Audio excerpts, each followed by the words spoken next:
O Jornal Vidas Lá Fora está aqui na Casa do Brasil de Lisboa, conversando com a sua presidente, Cíntia de Paula. O que é a Casa do Brasil de Lisboa? Qual é a missão? A Casa do Brasil de Lisboa é uma associação sem fins lucrativos que foi fundada há 25 anos. Agora vamos fazer 26 esse ano, fizemos 25 ano passado. Que trabalhou e trabalha sempre com o objetivo da garantia de direitos e também o exercício dos deveres dos e das imigrantes em Portugal.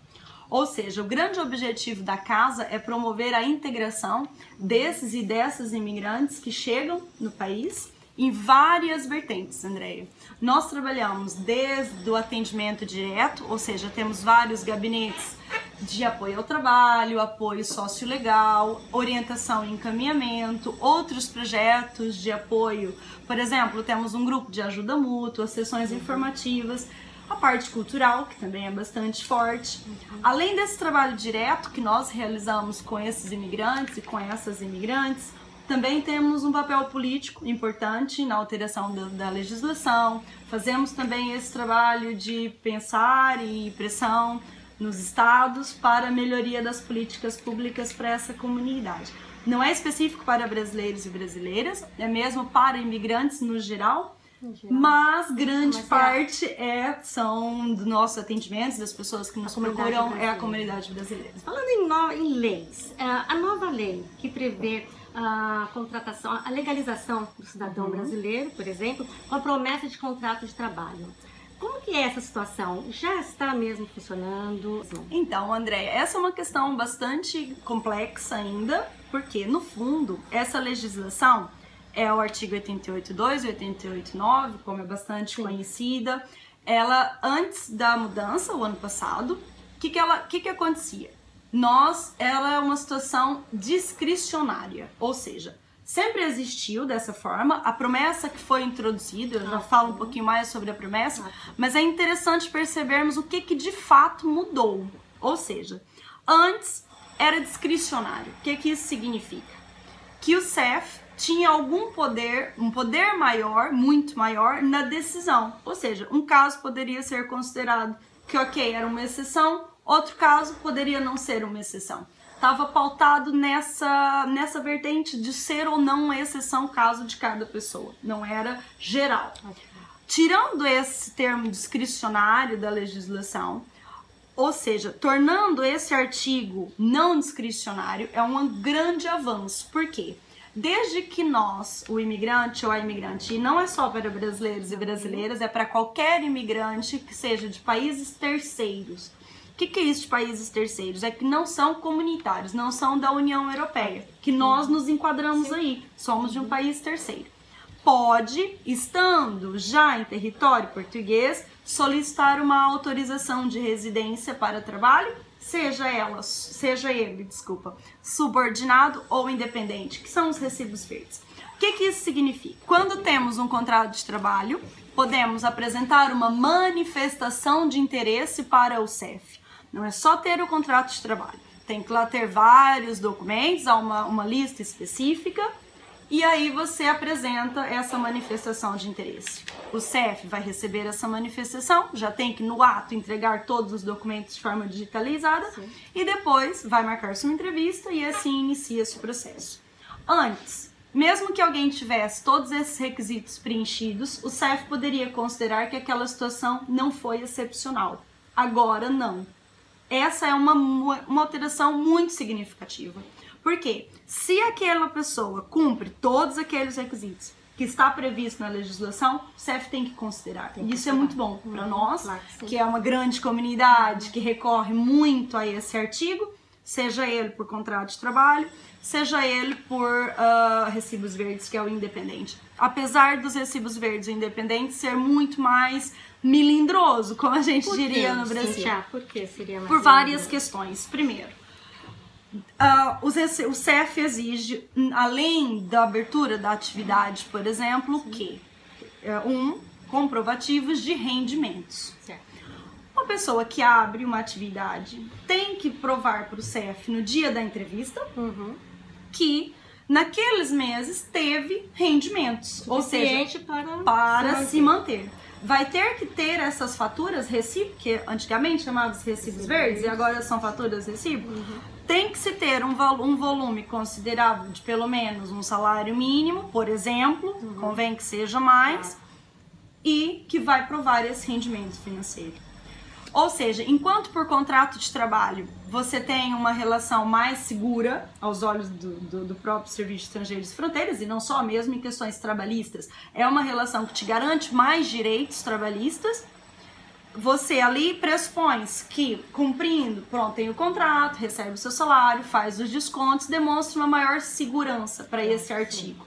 Os recibos verdes tem também uma outra questão que infelizmente acontece muito, Andréia, que são os falsos recibos verdes. Ou seja, muitas vezes as entidades patronais utilizam-se da atividade dos recibos verdes para contratar alguém para um posto que não qualifica como atividade independente, que essa pessoa deveria ser contratada com contrato de trabalho. É importante também que as pessoas tenham esses conhecimentos será que essa atividade é mesmo um recibo verde? Por quê? Porque os recibos verdes dão muito menos garantias de direitos para o trabalhador ou a trabalhadora do que o contrato de trabalho. Falando agora na promessa, que foi a sua pergunta inicial, mas era importante percebermos onde é que ela entra e essa explicação faz sentido antes. De fato, a legislação prevê a promessa de contrato de trabalho. Porém, do que nós temos vivenciado e do que nós acreditamos por experiência de trabalho, o que nós acreditamos? Quando é que a promessa de contrato de trabalho vai funcionar bem nos casos, atenção, aqui falando para quem veio como turista, por exemplo, e vai permanecer em Portugal, não quem vem com os vistos prévios, que é outra situação. Se o CEF desse resposta a tempo útil aos processos, a promessa de contrato de trabalho funcionaria muito bem. Por quê? Hoje, vamos imaginar, a Andréia entrou e já passou o seu período de turista, tem um contrato de trabalho, teve uma promessa de contrato de trabalho, ela ia iniciar a sua manifestação de interesse no site do CEF, junto com todos aqueles documentos e a promessa. O CEF, se respondesse, vamos pensar, 20 dias, um mês, o empregador ou a empregadora esperaria esse período e aí seria emitida essa autorização de residência, você faria o contrato e começaria a trabalhar. Seria um mundo perfeito. Seria muito perfeito. O CEF, como nós sabemos, está completamente atrasado, em meses e até anos, não vai dar uma resposta nesse tempo. Como é que uma pessoa vai fazer a manifestação de interesse com uma promessa de contrato de trabalho e vai esperar, e o empregador ou a empregadora vai esperar essa promessa durante um ano para contratar essa pessoa? Não acreditamos que isso vai acontecer e ninguém vai poder estar um ano à espera para ser contratado. As pessoas têm que trabalhar isso. E por outro lado, quando não há o contrato, também não tem condições de tirar o NIS. Porque o NIS, o número de inscrição da Segurança Social, ele é emitido mediante um motivo. No nosso caso, nessa situação, qual é o motivo? O trabalho, seja ele subordinado ou independente. Pronto. Tendo uma dessas duas atividades, o empregador uma pode contratá-lo. Pode. O empregador, pode contratá-lo sem o NIS. Isso não é impedimento nenhum. O empregador ou a empregadora, o que ela vai fazer? Vai pegar o contratinho e vai inscrever na Segurança Social. Essa é uma função da entidade empregadora. Eu te pergunto isso porque um dos comentários, uma das perguntas que pediram no jornal para poder fazer é isso. Consegui uma entrevista de trabalho, correu tudo bem, só que como não tenho NIS, não me contrataram. Não é motivo para não contratar. Isso é falta de conhecimento das entidades empregadoras. E nós recebemos muitos casos aqui na Casa do Brasil. E um do trabalho, por exemplo, que nós fazemos é de, muitas vezes, ligar para a entidade empregadora e dizer não funciona assim, nós temos aqui um utente que nós acompanhamos isso, e ele nos trouxe essa situação. E, na verdade, com o contrato de trabalho subordinado, o que tem que fazer? É a empresa que vai registrar esse contrato na Segurança Social. E aí a Segurança Social vai fazer o quê? Emitir o número. Também não é no tempo que a gente espera. Tem demorado, é verdade. Sim. E os tempos para nós, imigrantes, nesses serviços que são para imigrantes, por exemplo, o CEF, são terríveis, mas também para os cidadãos e cidadãs em outros serviços também tem sido muito. Mas quando é que é o trabalhador ou a trabalhadora que pede o NIS, que é o número de inscrição da Segurança Social, quando é um trabalho independente. Aí sim, é a pessoa que pede. Se eu, por exemplo, eu sou psicóloga, imagine, eu abro minha atividade enquanto psicóloga nas finanças. Um exemplo, eu não tenho NIS. Um exemplo, o que eu tenho que fazer? Pegar essa atividade, ir até a Segurança Social e solicitar o número. Em algumas situações, e deveria ser uma comunicação automática, ou seja, as finanças comunicariam a Segurança Social e esse número era emitido. Isso não tem acontecido assim, então nós sempre recomendamos que abriu a atividade, vai na Segurança Social e inscreve. Nem que seja, pode até ser um trabalho dobrado, mas pelo menos vai lá e já garante que o número foi solicitado. Mas essa desculpa das entidades empregadoras não é verdadeira.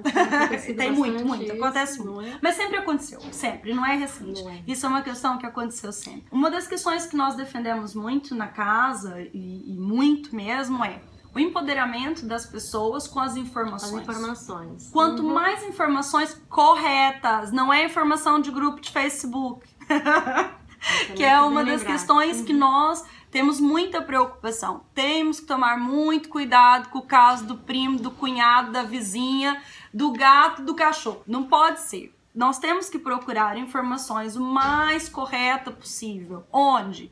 Nas associações de imigrantes, no CNAI, que é o Centro Nacional de Apoio ao Imigrante, com pessoas de fato especializadas nessa área. Sempre, sempre, sempre. Procurar informações corretas. Ai, tô aproveitando um pouco esse gancho. O que você acha dessa total fama agora do youtuber? Dê o seu recado. Acho que é uma questão bastante complexa e, como tudo na vida, eu acho que há bons profissionais e más profissionais. E eu acho que essa nova chegada de brasileiros e brasileiras em Portugal, essa saída, aqui falando mais da nossa comunidade, qual é a minha questão, minha opinião pessoal, não enquanto instituição, mas pessoal. Tem que se tomar muito cuidado e muita responsabilidade em quem também oferece esse serviço e em quem compra esse serviço. Eu costumo dizer muito aqui no nosso trabalho, nos projetos e em outras coisas que gente, não existe casa, comida e roupa lavada. Tudo aquilo que parecer fácil demais, e muitas vezes nós recebemos queixas dessas pessoas que são especialistas, agora todo mundo é especialista na área da imigração. Nem nós o somos. Nós aprendemos todos os dias com as pessoas que vêm aqui, com o sistema, com as outras associações. Tem que tomar muito cuidado, porque há, de um lado, a vontade de ter a resposta positiva, né? Que nós queremos sempre que a gente ouça aquilo que a gente quer. E, por outro, muita gente que quer ganhar dinheiro com a nossa vontade de resolver as coisas rápidas. É claro que nesse meio há muita gente competente e que também faz um bom trabalho. Aqui, por vezes, pode ser difícil separar o joio do trigo. Nós aconselhamos sempre, procure referências, não acredite em tudo que está na internet, tente mesmo, nós partimos para essa política, informações mesmo mais fidedignas possível, nas associações, com profissionais, advogados e advogadas que são especialistas nessa área, os órgãos no geral. Infelizmente, gente, há gente que tem bons e maus intenções em todo lado do mundo. E é claro que aqui também vai haver. Com certeza. Exato. Temos outros comentários aqui, por exemplo, que eu peguei. Olha, que tal irmos para a rua manifestar pela legalização para desenrolar esses processos que o CEF está atrasando? Tem pessoas aqui há 2 anos... Há 2 anos, mais, então, o que chegou aqui é tudo. Tem mais? Até me assustou. O que você acha desse tipo de manifestação? Você acha que é válido? Fantástico. Só que aí, do outro lado, responderam aqui, né, pra eles. Vem cá, mas aí vai o camburão lá do CEF e leva todos os legais.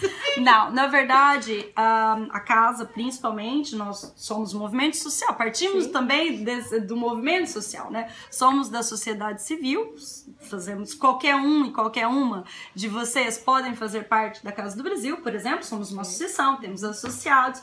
E algo que nós acreditamos sempre é no ativismo, ou seja, nós que mudamos as coisas muitas vezes.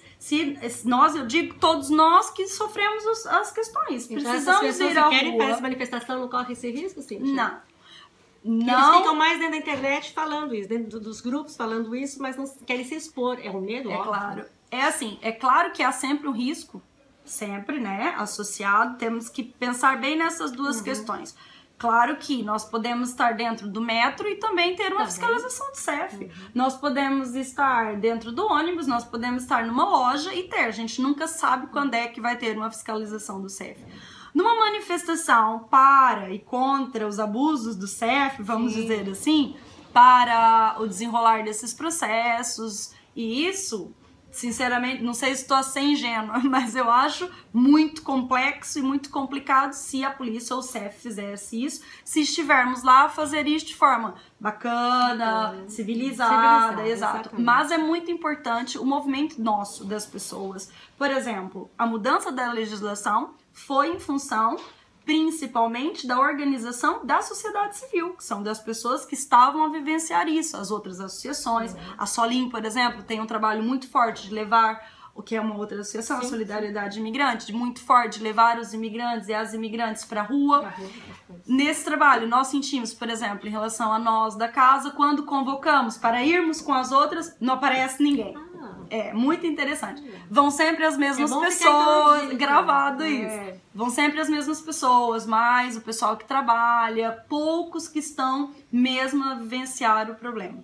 Eu acho que ir pra rua é muito importante. Muito bom. Tem assim, então, uns comentários, olha, que eu separei aqui pra você. A empresa que meu marido trabalha vai fechar e eu estou grávida. O aluguel deste mês já está atrasado. Como conseguir a passagem de volta pro Brasil? Isso é uma ótima pergunta. Porque existe um programa da OIM, que é a Organização Internacional das Migrações, que chama Árvore. Esse programa, ele ajuda pessoas que vieram, não deu certo, e que querem regressar ao país de origem. Não é só para o Brasil, é para todos os países terceiros. É isso. Já foi explicado. Exato. Esse projeto Árvore, que é da OIM, o que ele faz? Ele avalia, faz uma entrevista, e depois pode, mediante cada situação, pagar a passagem para a pessoa retornar ao país de origem. Pode, não é garantia. Certo, pode. Só que fica um impedimento de regressar a Portugal regressar, né, ao espaço e a Portugal durante um período específico de anos. Outra questão aqui, as falsas promessas de empregos. Muita gente chegando. É um grande problema. Como você pode orientar para poder saber, avaliar qual que é o verdadeiro é falso aqui? Isso é uma... Como dizem aqui, é a pergunta de 1 milhão de euros. Porém, Andréia, eu acho que tem uma questão que eu já disse e volto a dizer. Não existe cada casa, comida e roupa lavada. E aquilo, volto nessa questão. Tudo o que parece fácil demais. Gente, olha o tanto de relato que o pessoal conta todos os dias da dificuldade de quem tá aqui. Da dificuldade geral da imigração, de conseguir o contrato, da regularização do CEF. Tudo aquilo que parecer fácil demais, temos que desconfiar. É claro que no meio dessas promessas pode acontecer coisas reais e verdadeiras. Para quem tá lá ainda no Brasil. Sim. Quando é que isso é? Quando a empresa está disponível, por exemplo, de ajudar a pessoa a vir com visto prévio.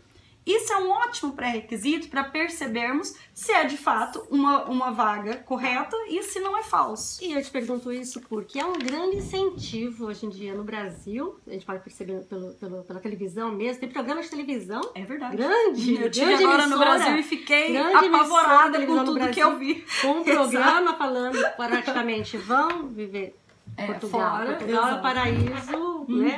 Que tá lá à espera de uma boa vida, tem trabalho, tem tudo. Então, isso é ilusão, esse tipo de promessa, de propaganda, na verdade. Essa propaganda é ilusória. De onde está vindo essa propaganda? Portugal está fazendo essa divulgação, essa busca de brasileiros? Eu não acredito. Na verdade, não é verdade, até porque se fosse, nós sentiríamos... Olha, nós que estamos aqui e acompanhamos a via sacra que é o CEF. Se eu não vejo Portugal nesse incentivo, tal como as pessoas estão lendo isso, a incentivar essa entrada tão massiva. Há um incentivo, mas é para um tipo específico, para os vistos golds e para os investidores, investidoras, uma outra situação. Comum, do imigrante comum, não há esse incentivo. Eu diria que não há esse incentivo, há até um desincentivo se vermos como é que está sendo aplicada a política, de fato, a execução do CEF nos prazos de autorização de residência.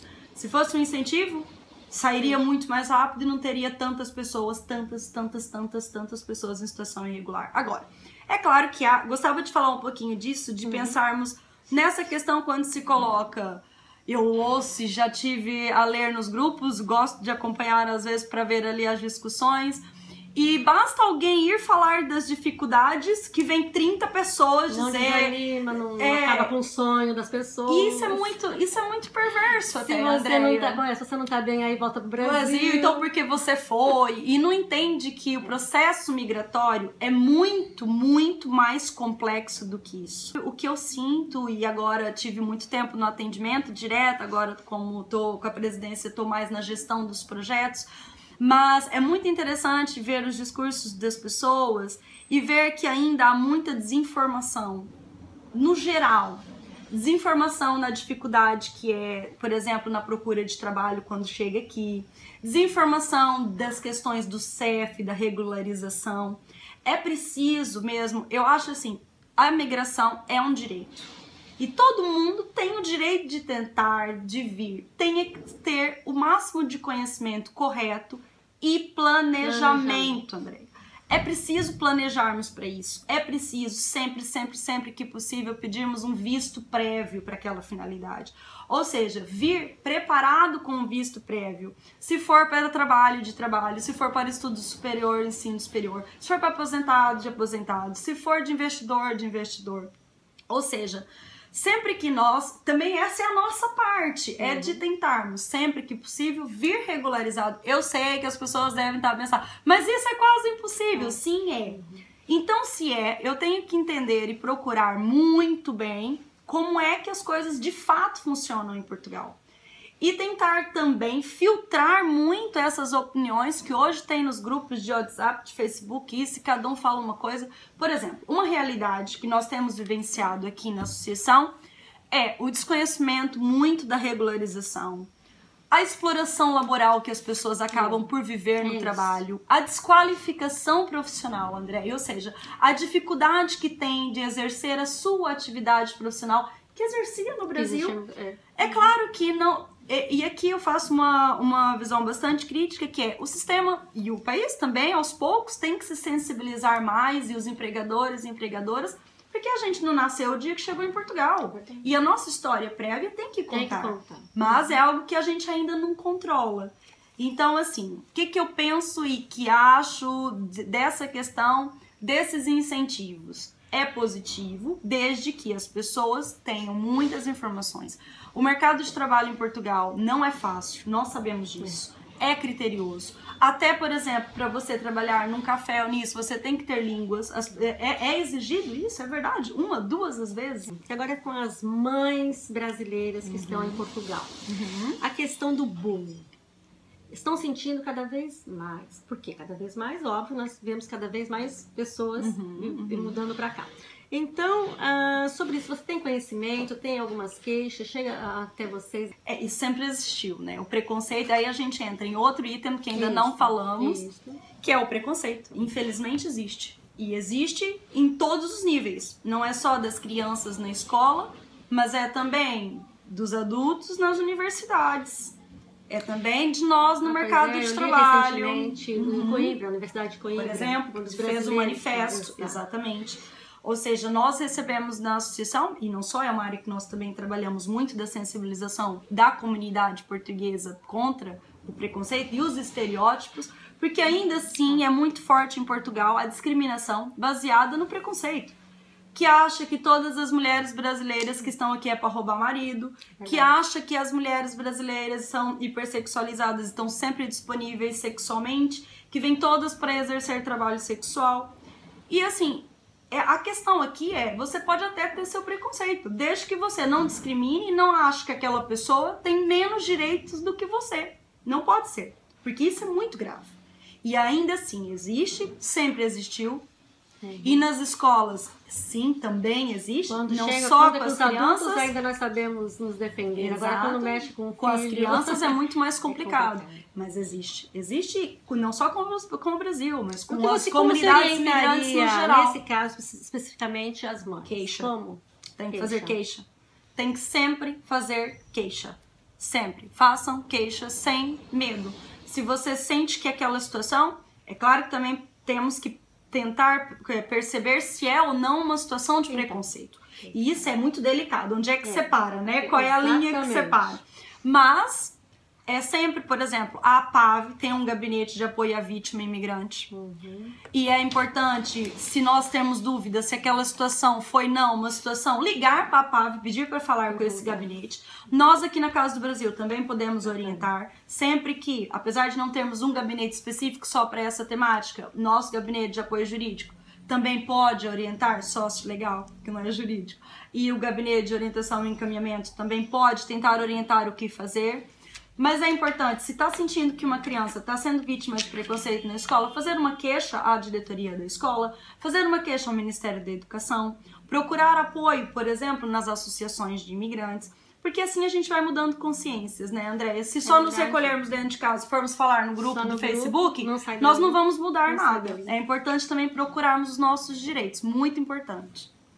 Cíntia, também sobre os cuidados das mulheres que estão vindo com essas, nós já falamos das promessas, falsas promessas, né, de trabalho, e também o cuidado que tem que ter com a escravidão sexual, que isso ainda é real, ainda verdade. existe. E não desde só o século XXI. Não só sexual, como trabalhista, de trabalho forçado, existe muito. Essa é uma questão gravíssima que é muito importante falarmos. Muito importante. Então, Oriente. Existe o tráfico de seres humanos, é dos negócios ainda no mundo que mais tem movimentação financeira. É horrível pensar. Nunca achamos que vai acontecer com a gente. Nunca achamos, nunca achamos que vai acontecer com a gente, Andréia. E é muito importante. Como eu disse anteriormente para as outras falsas promessas, tudo aquilo que parecer fácil demais, temos que desconfiar. Porque nós sabemos que não é um processo fácil. Ninguém te oferece tudo sem nunca ter te conhecido, sem ter te visto. Você tá lá no Brasil e agora com o advento da internet, dessa facilidade, facilmente a pessoa pode te enganar. E às vezes as redes de tráfico, André, são tão organizadas que criam páginas da empresa perfeitas com comentários com isso, sites para dar credibilidade.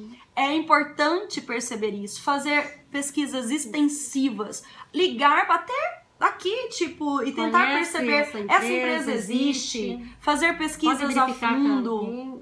Exato. Procurar o registro dessa empresa, se essa empresa é verdadeira. E nunca acreditar, nunca em promessas de coisas fáceis demais. O mundo é assim, também não existe coisas fáceis demais no Brasil, por exemplo. E sempre que perceber que pode ser uma situação de tráfico, fazer denúncia, por exemplo. E aqui em Portugal, curiosamente, o maior tráfico de seres humanos é para fins de exploração laboral.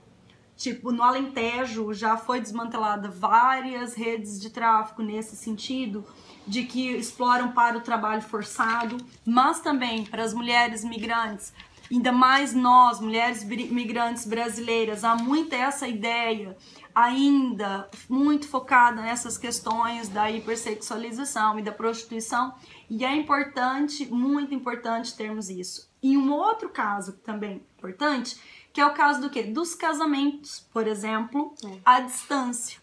Que nós temos muitos casos que temos acompanhado ao longo da existência da casa, dos casais que se conhecem pela internet, e assim, aí tá tudo bem. E quando chega aqui, muitas vezes, o que parecia que era o casamento dos sonhos também pode ser tráfico. Como eu disse, temos vários gabinetes de apoio, todo o trabalho da casa é gratuito. Tudo que for para intervenção nesse sentido da integração é sempre gratuito. Nós temos o gabinete de inserção profissional, que a minha colega técnica desse gabinete ajuda a procurar trabalho, ajuda a fazer o currículo, ou seja, pode ser um apoio até para desvendar se essas vagas são falsas ou são verdadeiras. Imagina, teve uma promessa de contrato, ou já está em Portugal, nesse caso das pessoas que já estão em Portugal, venham aqui até o GIP, converse conosco, a minha colega pode tentar perceber se essa empresa é verdadeira, se não, e também ajudar a fazer o currículo e isso. Depois, no gabinete de orientação e encaminhamento e nos outros trabalhos nesse sentido, podemos dar informações, ajudar nesses processos. O que nós não fazemos nós não acompanhamos até o CEF, por exemplo, não vamos até a Segurança Social, porque nós acreditamos que as pessoas são capazes de resolver isso e preferimos dar todos o conhecimento e acompanhá-la até o dia do processo, só não vamos até lá. Depois, na parte cultural, temos várias atividades culturais. Temos também curso de inglês. Os cursos têm custos associados. Para os sócios, tem desconto sempre. Temos também sessões informativas. Esse ano vamos ter várias sessões que são mini cursos de 3 horas, por exemplo, sobre o artigo 88, sobre a regularização para o trabalho. Então a pessoa pode se inscrever, é gratuito, ela vem no dia e tem essa formação sobre a legislação para imigrantes, sobre acesso à saúde, sobre acesso à educação. Temos essa vertente também.